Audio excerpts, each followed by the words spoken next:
Hey gang, in this live video, we're going to talk about how to create an irresistible message.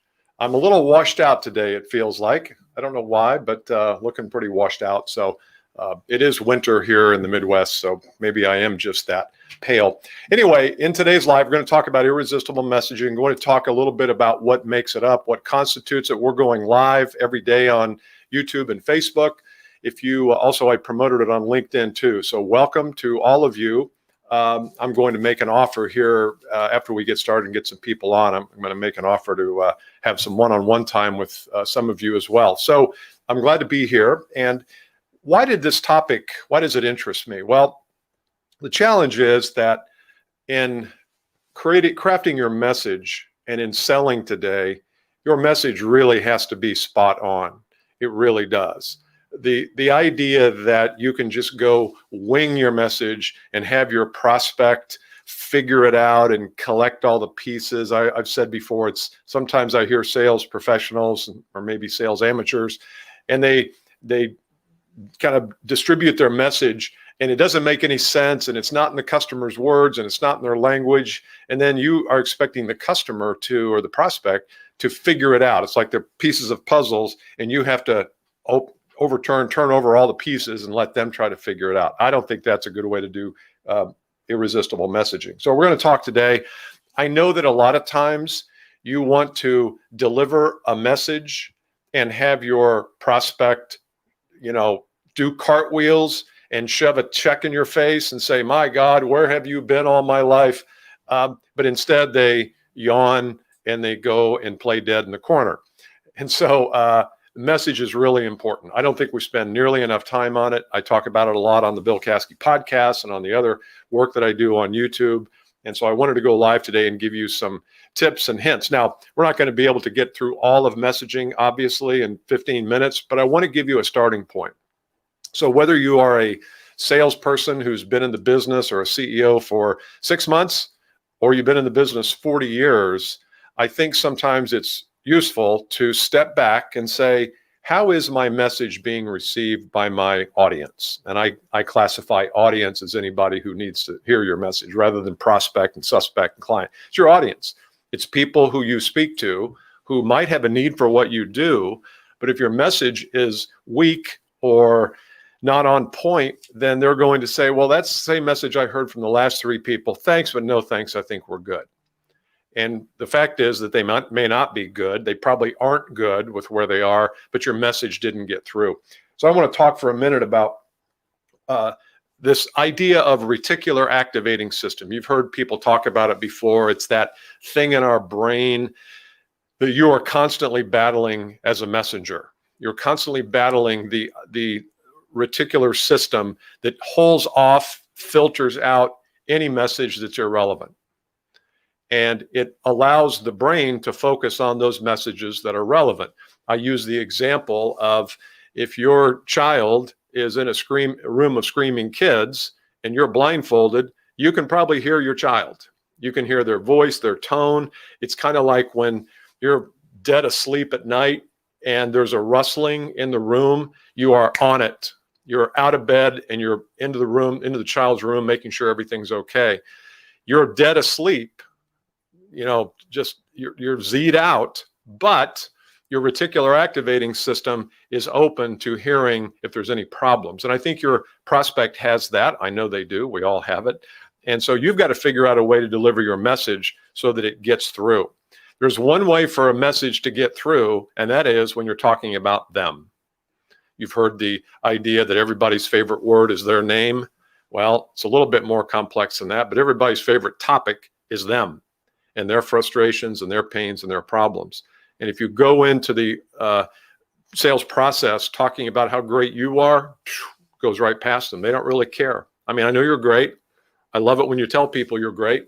Prospect really doesn't care. Maybe they're not great and they need somebody to come in and help them. So let's talk for a minute about what is it that makes a message irresistible. And if you take nothing away from this today, take these elements away. There's 4 things that I think are critical. Number 1, your message of value has to be true. And of course, you're not lying to people, but you've got to look somebody in the eye and say, these are the problems we fix. I fully am convicted and committed to the belief that we can fix these problems. If you would not pay for your own product, if you have, 70% belief, but you're still hanging out there for the other 30, if you don't really believe in what you do, then you're not going to have the conviction. So number one, it has to be authentically true. You have to believe in your message of value. Number two, it has to be clear. And like I said before, if you're just dumping a bunch of puzzle pieces on the table and hoping they connect all the dots, ain't going to happen. People have an attention span of a goldfish today, 5 to 7 to 10 seconds. And if you can't hit the spot in the first 5 or 10 seconds, and I'm not just talking about a cold call, I'm talking about whether it's a video or whether it's a message in front of a presentation of people, you've got to hit the message hard early. You got to be super clear. I find this is difficult. And the reason it's difficult is because, as we'll talk about in a minute, a lot of the value that you see you have is all through your eyes. We see the world in a certain way, and we've been loaded with product knowledge and features and benefits, and we've been loaded with all this stuff, and then we go out and just recite it. I remember when I was a salesperson, when I first got out of college, I was selling equipment for a Caterpillar dealer. And I said this the other day in one of our lives, that I was just pumped full of features and benefits and product knowledge. So when I got out there to the market, what did I do? I just regurgitated product knowledge. And that's not what they want to hear. They want to hear that you care about them and you're interested in them. So 2 is be clear. Number 3, it has to have some relation to the potential client, to the person you're speaking with. Again, part of that reticular activating system is they're filtering all these messages, the inbox, the social media, messages from salespeople. Everybody gets more than enough messages and incoming each day. And you need to be conscious and clear that that your message is relative to them. It means something to them. And number 4, your message could be polarizing, and probably should be, because remember, in professional selling, you're always in a sifting role. You're always sifting out the people who might need what you have from the people who have no interest at all. And what I find is that when the closing rate dips down below 20%, that's number of deals that you quote to the number of deals you get. If it's below 20%, your messaging is probably off. If it gets down to 10%, you're probably off. No, your message and other things are off. Your sales process, something's not right. I think you ought to be closing 50% of the deals. Now you're going to be doing fewer deals because your message is going to repel some people and attract others. So in crafting your message, we're going to do here in a minute, I don't want it to be so milky white and beige. It needs to be hard hitting. It needs to be clear. It needs to be something the prospect says, thank you, no thanks, I'm good there, I'm not interested. And the next call, the person will say, man, have you been following me around? You know exactly what we're struggling with here. And that's a win. People saying no to your message is not a loss. It's a win. It's got to be a win. So a couple mindset shifts here. I think that what we're going to do today is just the beginning. I'm just going to give you a couple of assignments, a couple of things I think you should do immediately, and just start thinking through these things. Again, take a step back from your world and say, am I really crafting the right message for my prospects? And I know you might have prospects in several different industries. You might have a prospect at CEO level, maybe at the VP level. Really, all those messages need to be slightly different. Second thing is, it takes time.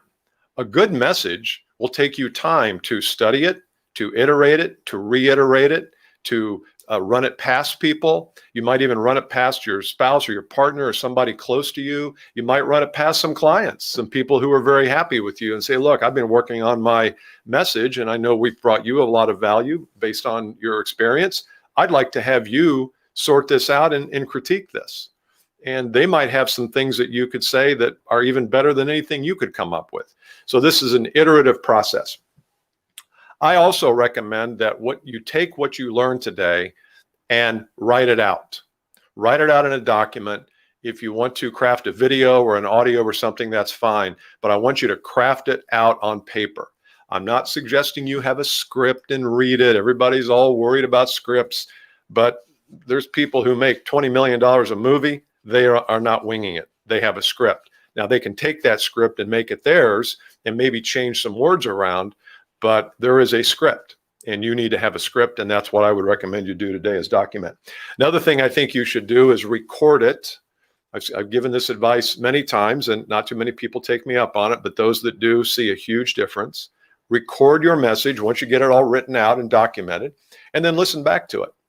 And ask yourself if you can remove yourself from it and the fact that you recorded it, just kind of remove that and say, is that a message that would compel me to want to know more? And if it's not, then rework it. Keep reworking it. This is an iterative process. It may take you 30 days to get this, but man, once you get your message right, you want to deliver it to people. And when you are delivering it to people, you will watch people change. They will transform in front of you. They'll say, yeah, that's exactly what our problems are, man. And you can fix that. Or I want to put you in front of our CEO or VP of sales in the next meeting. He needs or she needs to hear that. So here's a couple of tactics. I'm going to share a screen here with you. I want you to first start with what are the conditions that exist in your ideal prospect's life. I have a lot of contact and interaction with VPs of sales. And instead of just saying to them, look, I'm a sales trainer and coach, and I work with high performance people, and I would love to share a little bit about, no, they don't care about that. What they care about is what conditions are they experiencing right now. Here's a few. I would never put all 5 of these, but I wanted to give you kind of a sense of how I would look at this. These are the circumstances that a VP of sales faces. Number one, they always believe they have a good team. Generally, sales managers feel like, yeah, you know what? I got a good squad here. Number two, they look at the results and they always know there's a better result. They always know that they're slightly missing the potential or significantly missing the potential. Number three, your people lose deals they should not lose. And number four, the funnel as it stands never quite works out. Those deals that were 80% closed don't come to fruition. So the funnel becomes frustrating for the VP of sales because they're banking, they're taking this information to the CFO or some C-level person, and then they're going back and saying, well, you know, we only accomplished 70%, a couple deals that we thought were going to close didn't close. So that's the life of a VP of sales. And there's also a lot of pressure on a VP of sales to make the numbers. There always is. So take these 5 things here and think about it in your world. What are the conditions that your ideal customer faces every day? And think about that and start to write some of those down. I've also got one here for the salesperson. If I'm calling on a sales professional and they're interested in one of my small coaching groups, the 2X group or anything else that we're doing, then I have to be able to speak to them in their language. You know, you like what you do, you've done really well at it. You still see there's another level that it's really hard to get to. You've tried different things, different hacks to improve, and you've bounced from one to the other. Maybe you have an upside that you're truly committed to. Maybe you want to establish yourself as a thought leader, just haven't been able to figure out a way to do it. The point there is that all of those things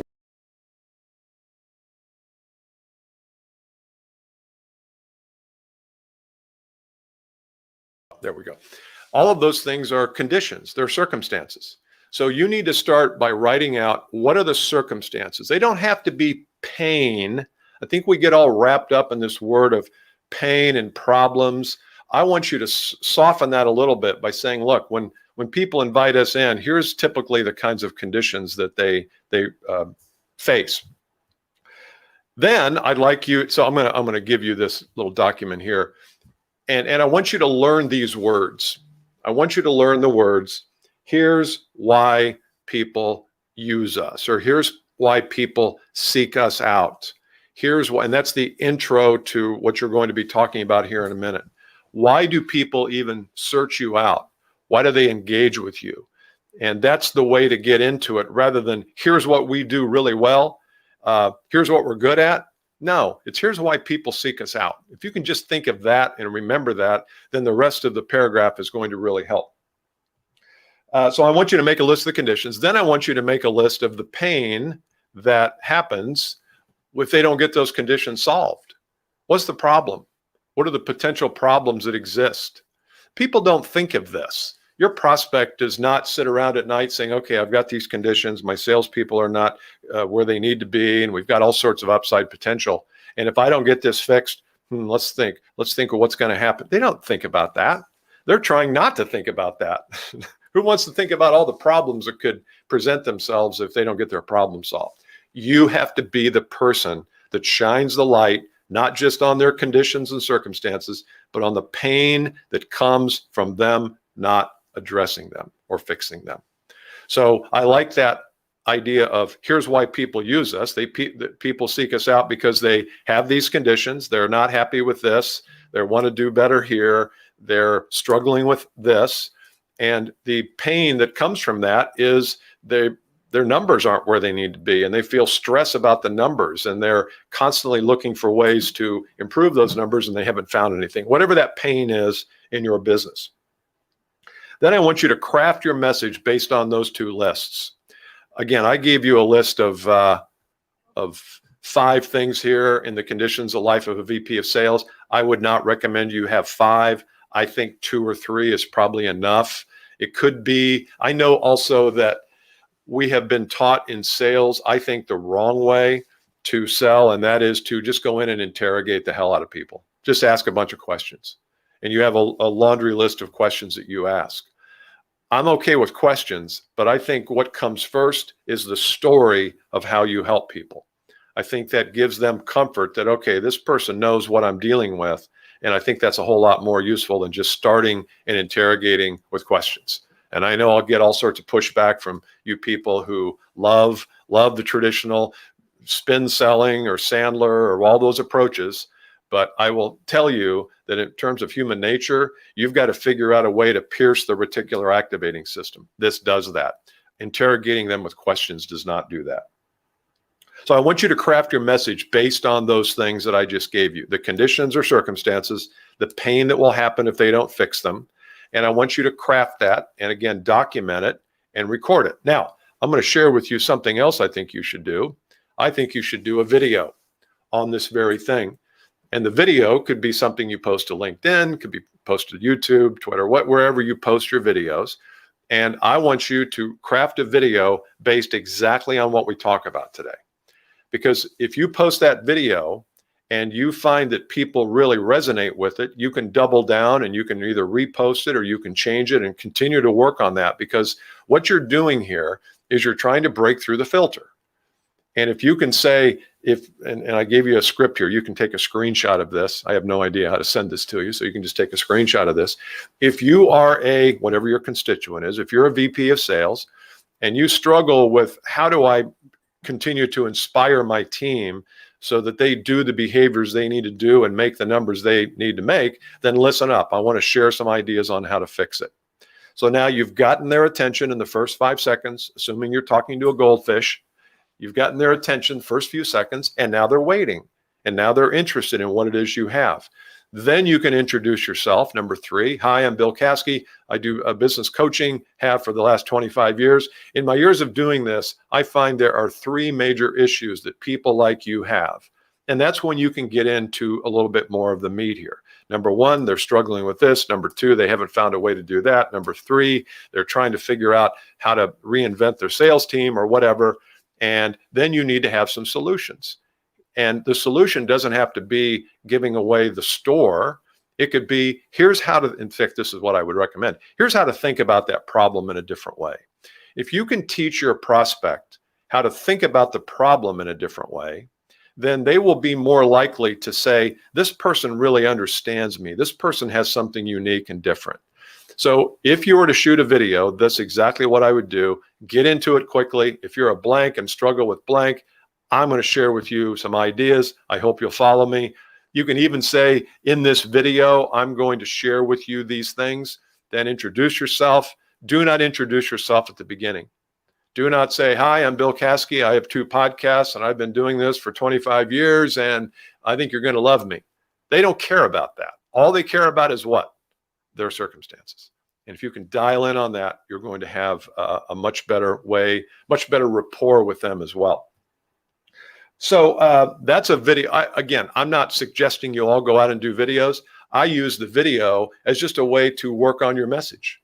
Because if you wait until you have a massive prospect in front of you and it's $1 billion deal, that's no time to work on your message. That's no time. Take it from me, pale face Bill, that's no time to work on your message.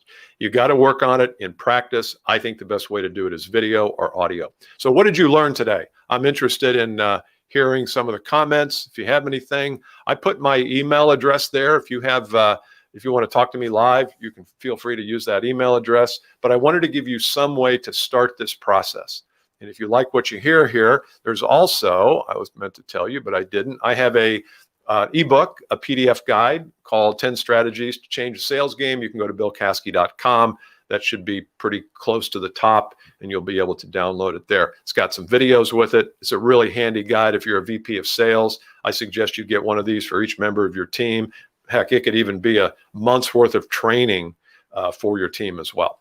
So I hope you enjoyed today. I will be live tomorrow. I don't know what time, probably be about 3 o'clock, and I will see you then.